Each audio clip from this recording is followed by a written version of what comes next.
They released the image of the two blonde girls to every local media outlet and a few national media outlets. Even though the only images they had were of the back of the girls' heads, someone had to recognize them. And Hannah wanted that done as quickly as possible. But only a few tips trickled in, and none of them led anywhere concrete. Day 1, and Hannah was frustrated. Even if young girls were involved, how do 14 kids get taken in broad daylight, and not a single person notices? The next morning Hannah got to the station early and loaded up the camera footage again.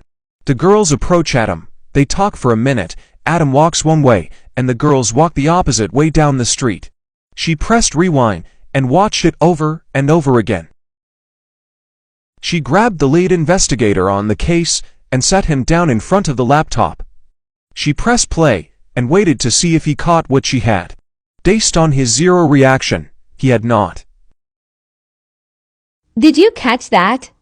They talked to him for less than a minute before he walks out of frame and gets taken. What's strange is, watch where the girls walk after they speak to him.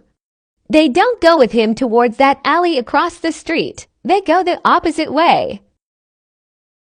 What could they have said to make him go into that alley by himself, knowing that kids are being taken? Exactly.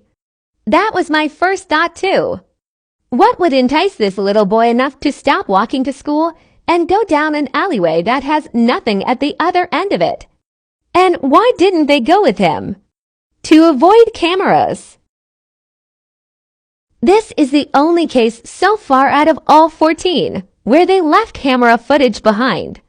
I don't know if they're getting careless or they just couldn't avoid them in this situation. What do you mean? If they couldn't take him without being caught on camera, wouldn't they just pick another child? Someone easier. More out of the way.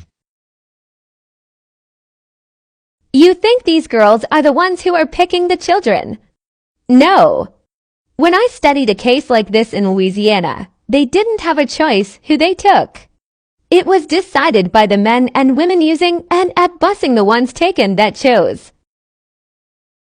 We haven't gotten a single solid lead on these two blonde-haired girls, which makes me think this undercover ring is behind what's going on. If they were kept somewhere else as children, until they were too old, no one would know them now, as teens. Maybe those girls were just a coincidence. That alley leads to a side street that has a park on it. Maybe he was going there and ran